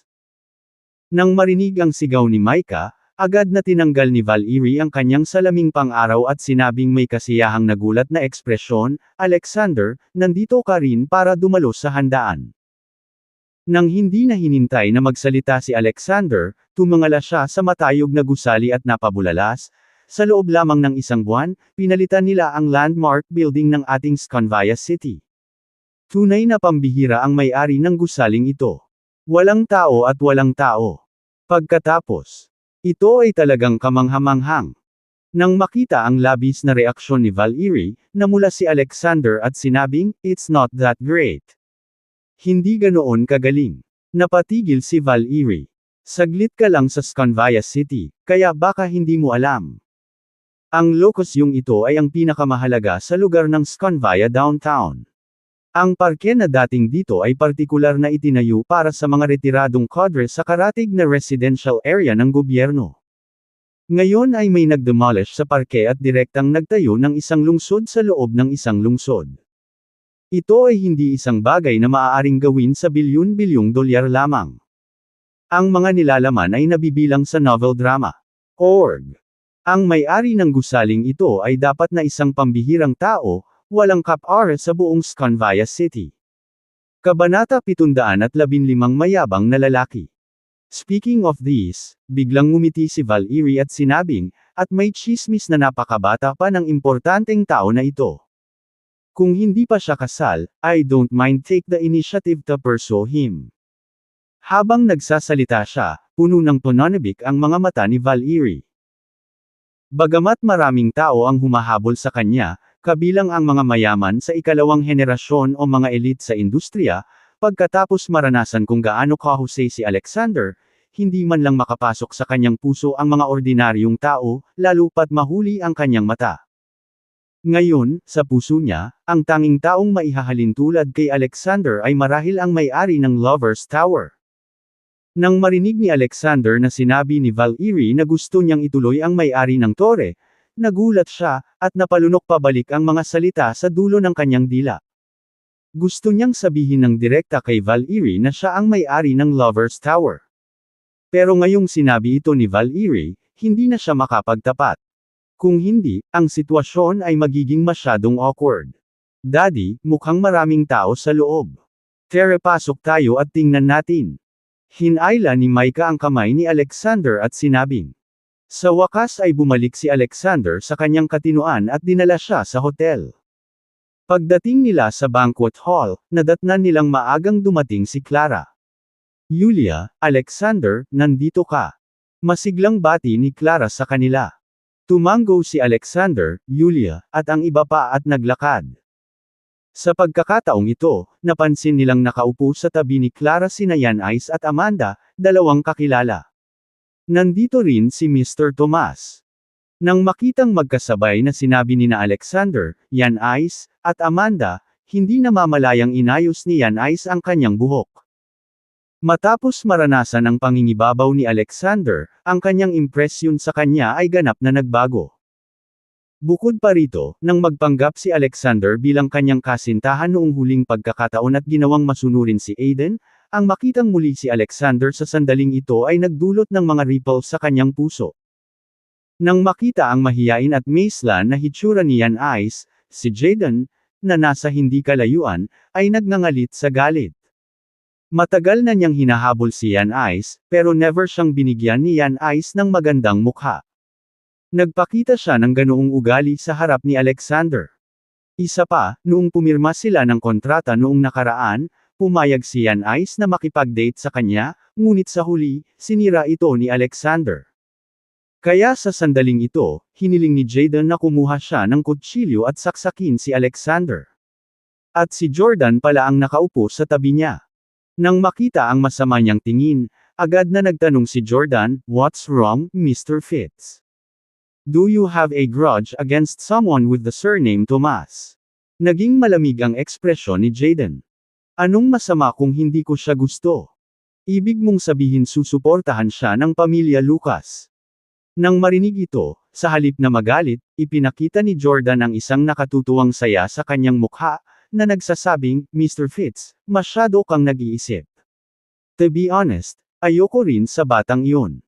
In plain terms, kamag-anak lang siya ng aming pamilya Lucas. Umaasa sa paboritismo ni Graham kay Yulia, mayabang siyang kumilos sa Scanvia City. Hindi lang niya kami siniseryoso, naglakas loob pa siyang mag-amo sa paligid ng tito ko. Speaking of this, tinignan ni Jordan si Alexander na may hinanakit sa mga mata. This caught Hayden's interest. Anong klaseng background meron itong Alexander? Ngumuso si Jordan, ano kayang background niya? Isa lang siyang walang ingat na tao na may kung anong lakas.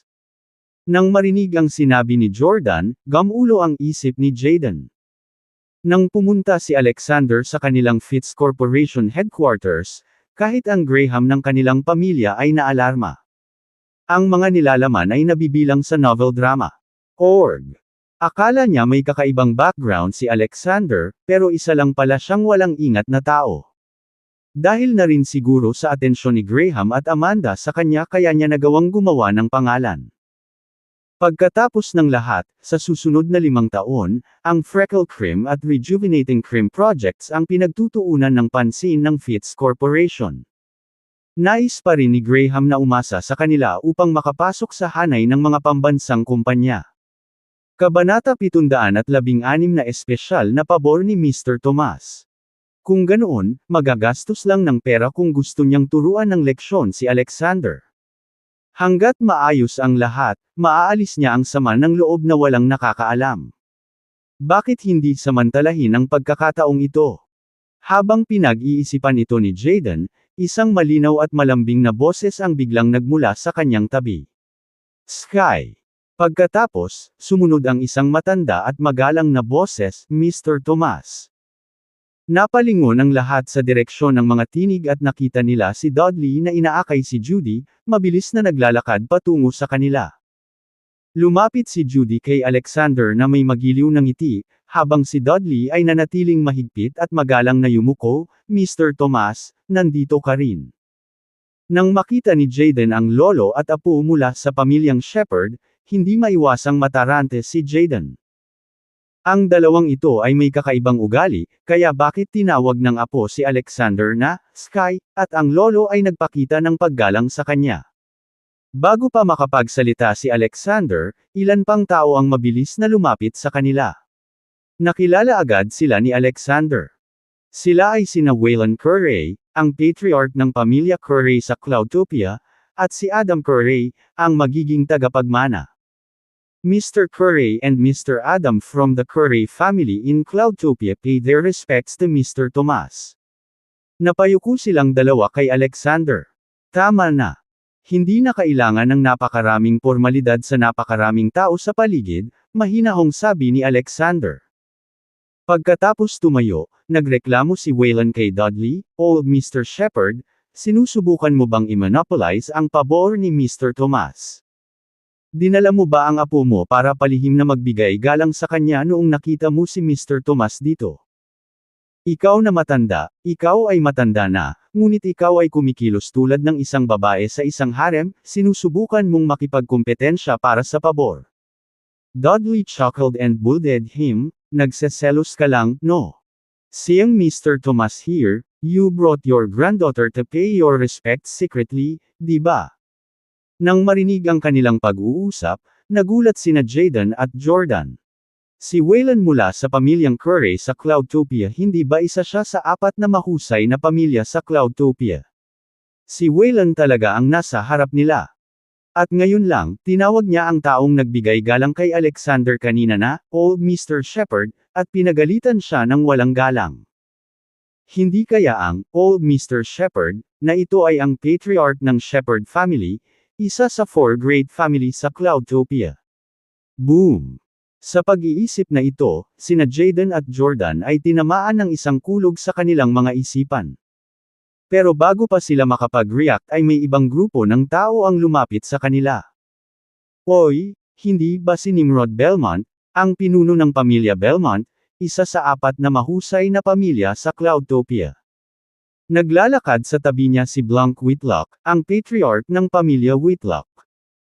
Shepherd, Curray, Belmont, at Whitlock, nandito ang lahat ng miyembro ng 4 great families sa Cloudtopia. At higit pa riyan, ang mga taong sumusunod sa kanila ay pawang mga pinuno ng mga second-tier na aristokratikong pamilya sa Cloudtopia. My goodness, nandito lahat ng importanteng figures sa Cloudtopia. Nagulat ang mga tao sa paligid nila. Habang nag-uusap sila, dumating na sina Nimrod at Blanc sa harap ni Alexander. Katulad nina Dudley at Waylon dati, lahat sila ay yumuko ng may paggalang at sinabing, "Nimrod mula sa pamilyang Belmont sa Cloudtopia, si Blanc mula sa pamilyang Whitlock, at lahat ng mga pinuno ng pangalawang tier na mga aristokratikong pamilya sa Cloudtopia, magbigay ng respeto kay Mr. Tomas.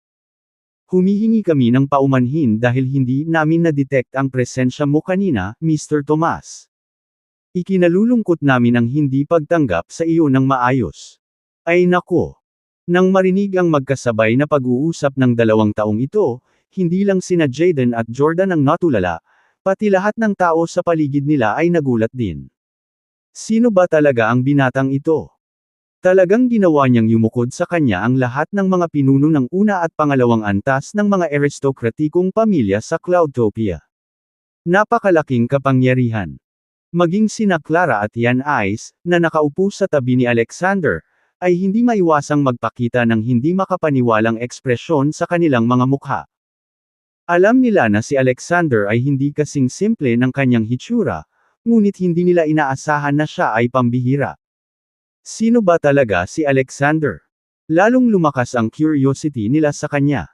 Ang mga nilalaman ay nabibilang sa novel drama. Org. Kabanata 717. Anong klase kang tao? Si Amanda lang ang nanatiling kalmado. Dahil nasaksihan niya ang katulad na sitwasyon noong nagdiwang ng kaarawan ng lolo ni Julia sa Cloudtopia. Natakot si Alexander na ilantad ang kanyang pagkakakilanlan at mapahiya kay Valerie, kaya mabilis itong nagsalita, "Hindi ako ang bida sa handaan ngayong gabi, kaya dapat umalis na kayong lahat at huwag masyadong makatawag ng pansin." "Sige, Mr. Tomas." Mabilis na sumang-ayon sina Dudley at Waylon. Gayunpaman, lahat sila ay naguguluhan. Bago pumunta dito, nag-isip ang lahat na si Alexander ang may-ari ng Lovers Tower. Talagang sinabi ni Alexander na hindi siya ang bida sa handaan ngayong gabi. Hindi kaya may ibang may-ari ng Lovers Tower. Naguguluhan man sila ay hindi sila nagdalawang isip nang yayain sila ni Alexander na umalis. Mabilis silang nakahanap ng upuan. Pagkaalis pa lang ng mga taga Cloudtopia, lumapit ang isa pang grupo ng mga tao na may ngiti sa mga labi. Ang pinuno ng grupo ay si Elder, na bumisita sa pamilya Lucas 5 araw na ang nakalipas. Ngunit ngayon, ang grupo sa likod niya ay lumago ng malaki. Mukhang karamihan sa mga marangal na pamilya sa Troitz County ay dumating na rin. Sa sandaling makita ni Jordan at ng iba pa si Elder, agad na nagdilim ang kanilang mga mukha. Hindi na kailangang mag-isip.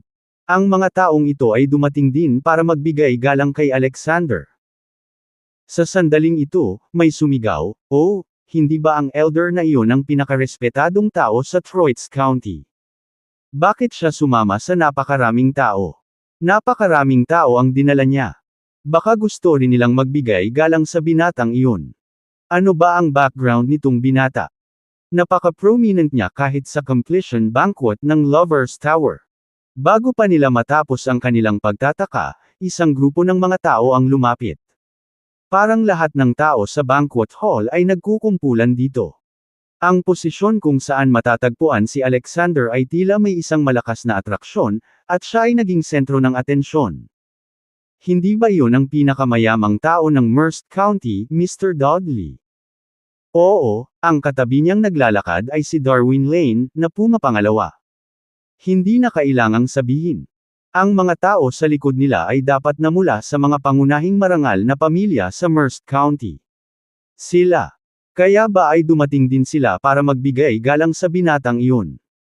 Napuno ng bulalas at pagtataka ang hangin, at ang tingin kay Alexander ay naging panatiko. Sino ba talaga ang binatang ito? Hindi lang niya nagawang yumukod sa kanya ang karamihan sa mga marangal na pamilya sa Cloudtopia, ngunit maging ang pinakamayayamang pamilya sa mga county ng Troitz at Merced ay lumapit sa kanya. Kahit ang pamilya Fitz sa Sconvia City ay walang ganoong prestihiyo. Ang mga nilalaman ay nabibilang sa novel drama. Org. Kung paanong ang lahat ay hindi napigil ang mag-isip-isip, sina Walter, Dudley, Darwin, at ang iba pa ay yumuko kay Alexander at sinabing, "Pagbati, Mr. Thomas." Pagbati, Lord Alexander. Oh my God! Lord Alexander. Ang pamagat na ito ay direktang nabigla sa lahat ng naruroon.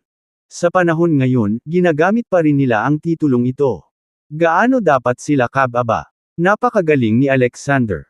Magagawa niyang yumukod lahat sa kanya ang mga marangal na elite ng Cloudtopia, Troitz County, at Merced County. Isang grupo ng mga tusong negosyante ang nagpapakumbaba at tinawag ang isang binata na Mr. Thomas, ngunit sina Dudley at Darwin ng Merced County ay tinatawag si Alexander Lord Alexander. Ito ay tulad ng pagkilala sa kanya bilang kanilang Panginoon. Sa sandaling ito, naramdaman ni Jordan na sinampal siya ng malakas sa mukha, at sumakit ito. At si Jaden, na nakaupo sa tabi niya, ay agad na nagalit at sinabing, "Jordan, ito ba ang bastos na sinabi mo na ang lakas lang? Kung siya ay isang brute, ano ang ginagawa mo?" Kabanata 718 We were ignoranti. Sa sandaling ito, hiniling ni Jaden na bagsak niya ng martilyo ang ulo ni Jordan. Ang mga nilalaman ay nabibilang sa novel drama. Org. Sa mga mata niya, dapat alam ni Jordan na importante si Alexander. Sinadya niyang itago ito sa kanya, gustong gamitin siya bilang isang pawn. Kung hindi lang nagpakita sina Dudley at Walter, baka na-offend na niya si Alexander. Sa probinsya pa lang ng North, may 3 prominenteng pamilya na yumuko kay Alexander. Ang gayong pambihirang impluwensya na kahit ang sarili nilang Graham ay hindi makamit. Ngayon sa wakas ay napagtanto niya na ang dahilan kung bakit nirerespeto ni na Graham at Amanda si Alexander ay tiyak na hindi dahil sa freckle cream at rejuvenating cream projects. Muntik na siyang mahulog sa pakulo ni Jordan. Palibhas sa pinapagalitan ng ganito ni Jaden, sobrang pangit ng mukha ni Jordan. Si Sadia, na nakaupo sa tabi niya, ay napakagatlabi, sa sobrang kalungkutan. Ang pagkakakilanlan at katayuan ni Alexander ay patuloy na lumampas sa kanilang imahinasyon. Dahil sa ayaw tanggapin ni Jordan ay tinitigan si Alexander ng may sama ng loob at nagmura, kahit nakakamangha si Alexander, may kukumpara ba niya sa host ng handaan ngayong gabi? Kung maglakas loob siyang manggulo sa piging ng mahalagang taong iyon at matuklasan, Alexander, mamamatay ka. Sa sandaling ito, inilagay ni Jordan ang lahat ng kanyang pag-asa sa host ng handaan. Kung ikukumpara sa Sconvia City, ang Cloudtopia, Troit's County, at Merced County ay hindi kasing laki ng sukat. Bagamat lahat silang magkakasama ay sunod-sunyirin kay Alexander at talagang nakakatakot sa karamihan ng mga tao. Ngunit ang may-ari ng Lover's Tower ay mula sa pamahalaang panlalawigan, at sa isang galaw lamang, namuhunan siya ng $1 trilyong at direktang giniba ang isang parke na may koneksyon sa pamahalaang lungsod. Kung ikukumpara sa isang kilalang tao, si Alexander ay, sa pinakamahusay, isang hindi mahalagang individual. Siyempre, hindi lang sina Jordan, Saidia, at ang iba pang nakababatang henerasyon. Maging si Logan, na medyo malayo sa kanila, ay may sobrang pangit na ekspresyon nang makita kung gaano kaluwalhati si Alexander. Sa tabi niya, naging komplikado sina Shane at Jeffrey. Dad, hindi naman talaga ordinaryong tao si Alexander. Dapat ba nating pag-isipang muli ang bagay ni Micah? Bulong ni Jeffrey kay Shane. Kinaikit ni Shane ang kanyang mga mata. Hindi, nasa tali na ang arrow. Kailangan nating bumaril. Maaaring kahanga-hanga si Alexander, ngunit kulang pa rin siya kumpara sa taong nasa itaas niya. Kahit kaya niyang lumaban, nagpadala na sila ng mga totoong eksperto, at malapit na silang makarating sa ating Sconvia lungsod. Kung kanselahin ko ang operasyon ngayon, paano kung magagalit ito sa taong iyon? Talagang matatapos ang pamilya Lucas. Nang marinig ang sinabi ni Shane, bumilis ang tibok ng puso ni Jeffrey. Kinagat niya ang kanyang mga labi at hindi na naglakas loob na magsalita pa. Sa puntong ito, kahit na may mga paghihirap, kailangan nilang harapin ang mga ito ng direkta. Natural na hindi napansin ni Alexander na nasa hindi kalayuan ang usapan ng mag-ama. Tumanggaw siya kay Walter at sa iba pa at sinabing, makakaalis na kayong lahat. Nandito lang ako para samahan ang asawa at anak ko sa kasiyahan. Nang marinig ng mga tao sa paligid niya ang kanyang mga sinabi, mas nagulat sila. So it turns out these big shots are paying their respects to this young man, but he doesn't seem to appreciate it. Sa publiko, gaano ka man ka-impluwensya, ang mga taong nasa harap mo ay pawang mga taong maaaring maging lolo mo. At least bigyan mo sila ng respeto, di ba? Habang ang lahat ay medyo hindi nasisiyahan, nakita nila si Walter at ang iba pa ay mabilis na tumanggo at yumuko, na nagsasabing, oo, si Mr. Tomas ay mahina at hindi mahilig magpakitang gilas. Kami ay ignorante. Pamumunuan ko ang lahat na umalis ngayon. Dahil doon, mabilis na sinenyasan ni Walter ang lahat na maghiwa-hiwalay at humanap ng kanilang mga upuan. Kabanata 719 na pagbangga sa kamatayan. Napatulala ang mga tao sa paligid ko. Naibaon na ni Walter ang kalahati ng kanyang katawan sa lupa. Siya ay nabalitaan na ang pinakamalayo at maimpluwensyang tao sa Troit's County. Ang mga nilalaman ay nabibilang sa novel drama. Si Alexander ay hindi nagpakita ng anumang awa, gayunpaman, hindi siya mukhang galit. Napaka-obsequious pa niyang kumilos. Nakakatakot siguro ang pagkakakilanlan ni Alexander. Maging sina Clara, Yan Ice, at Amanda, pati na rin si Jaden, ay naayos muli ang kanilang pangunawa sa Alexander. Gayunpaman, walang pakialam si Alexander sa lahat ng ito. Niyakap niya si Micah at masuyong hinalikan. Daddy. Mahigpit na niyakap ng batang babae ang kanyang leeg at sinabi sa isang matamis na boses, nakahanap ako ng isang bagay na kawili-wili. Oh, anong interesting? Nakangiting tanong ni Alexander. Dahil sa naunang pangyayari, nasa Alexander pa rin ang atensyon ng lahat.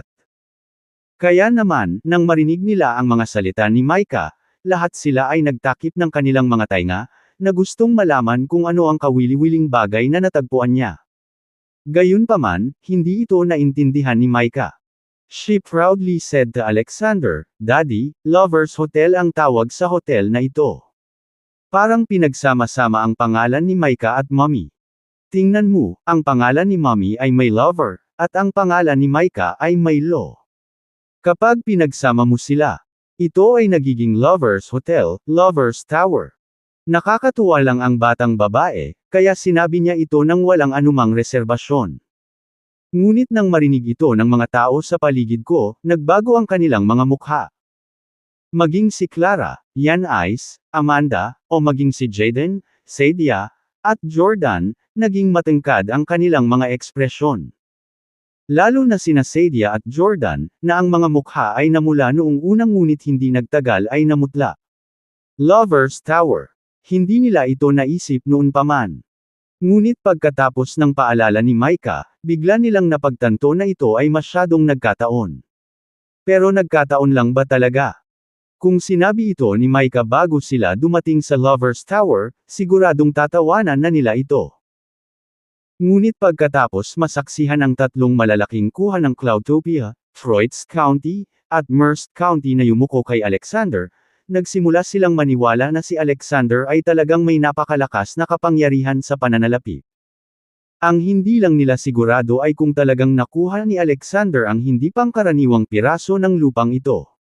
Si Clara, na kanina pa nagdududa, ay tumitig kay Alexander nang hindi kumukurap.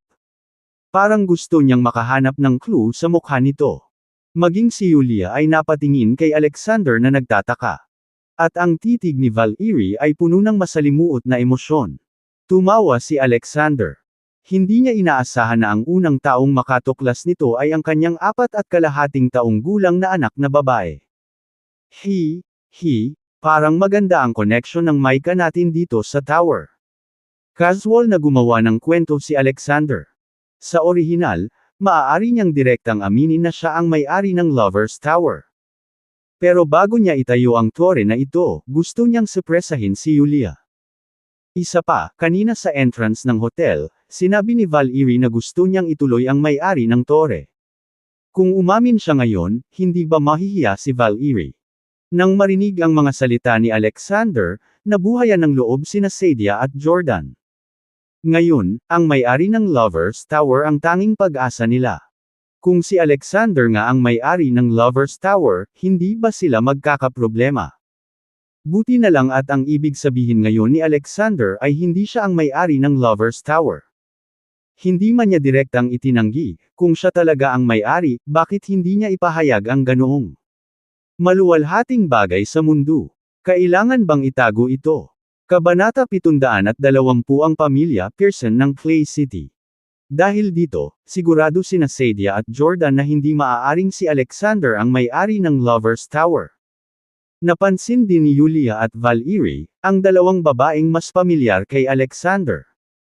Nadama nila na ang bawat kilos ni Alexander ngayon ay nagpahayag ng pagkakasala. Magsasalita pa sana si Valerie at magtatanong, biglang may mga yabag sa labas ng banquet hall. Sa sumunod na sandali, isang malaking grupo ng mga bodyguard na nakasuot ng itim na suit at malalaking sunglass ay pumasok sa maayos na paraan. Mabilis silang bumuo ng dalawang hanay, na lumikha ng pader ng tao at nagbukas ng landas. Sa unang tingin, ito ay medyo kahanga-hanga. Oh my God, ang daming bodyguards. Nandito ba ang host ng handaan ngayong gabi? Bulalas ng isang tao. Ang iba ay nag-echo, dapat lang. Bukod sa kanya, sino pa ba ang maglalakas loob na gumawa ng ganoong engranding pasukan sa completion banquet ngayong gabi? Hindi ba iyon ang magnanakaw ng limelight? Tama, dapat ang papasok mamaya ay ang may-ari ng Lovers Tower. Lahat ng naruroon ay tumanggo na may lubos na katiyakan. Sa sandaling iyon, pumasok ang isang binata na nakasuot ng mamahaling suit at may kakaibang ugali. Bawat galaw niya ay naglalabas ng hangin ng maharlika. Sino ito? Nakita ng maraming tao na hindi pamilyar ang binata at napakunot ang kanilang mga kilay, sinusubukang hanapin ang kanilang mga utak. Gayunpaman, ang ilang mga tao ay biglang nanlaki ang kanilang mga mata, tinakton ang kanilang mga bibig, at napabulalas, si Mr. Pearson. Yung pamilya Pearson. Yung taga Clay City. Kaya ba nilang gumawa ng project na nagkakahalaga ng bilyon? Maraming tao ang may mga ekspresyon ng hindi paniniwala sa kanilang mga mukha. May nag-correct agad, syempre hindi yung Pearson family from Clay City. Itong si Mr. Pearson ay mula sa pamilyang Pearson ng Clay City, isa sa mga magiging tagapagmana. Kahit ang pinuno ng pamilyang Pearson sa Walk City ay maaari lamang subukang pasayahin siya. Sa sandaling binibigkas ang mga salitang ito, ang kaninang mataong banquet hall ay biglang tumahimik. Nagulat ang lahat. Ang kaharap pala nila ay galing sa pamilya Pearson ng Clay City. At isa siya sa mga magiging tagapagmana. Oh my God, the heir of the Pearson family of Clay City. Mukhang masterpiece nga niya ang Lovers Tower. Kung ito ay ang pamilyang Pearson ng Clay City, ito man ay sa mga tuntunin ng pondo o koneksyon, tiyak na maaabot nila ang mga ganoong taas. Pagkatapos ng maikling sandali ng pagkabigla, ang buong banquet hall ay malapit ng sumabog. Ang mga tingin ng lahat kay Caspian ay puno ng pananabik at pananabik. Ang mga nilalaman ay nabibilang sa novel drama. Org. Maraming tao ang bumiyahe ng malayo para dumalo sa completion banquet para lang makilala ang may-ari ng Lovers Tower. At ngayon, nasa harapan na nila ang may-ari ng Lovers Tower. Paanong hindi sila matutuwa? Si Jordan, nang marinig niyang sinabi ng lahat na si Caspian ang may-ari ng Lovers Tower, ay mas nasasabik kaysa sa iba. 2 taon na ang nakalilipas, nagkaroon siya ng pribilehyo na makausap si Caspian sa isang charity event sa Clay City. Naniniwala siya na pagkatapos magsimula ng piging, mas madali siyang makalapit kay Caspian sa paksang ito. Kapag nakilala na niya si Caspian, wala nang magagawa si Alexander sa kanya. Pagkatapos ng lahat, gaano man kalakas si Alexander, isa lamang siyang lobo sa harap ng pamilya Pearson ng Clay City, na may kasaysayan ng daan-daang taon. Siyempre, hindi lang sina Jordan at Sadia. Sina Clara, Yan Ice, at Amanda ay lahat ay nakatingin kay Caspian. Ang pamilyang Pearson ng Clay City, ang nangunguna sa 3 pangunahing pamilya ng North. Ang ilang mga tao ay nag-isip kanina na ang Lovers Tower ay malamang nagawa ng pamilya Pearson, at lumalabas na tama sila. Hindi napigilan ni Clara na mapabuntong hininga.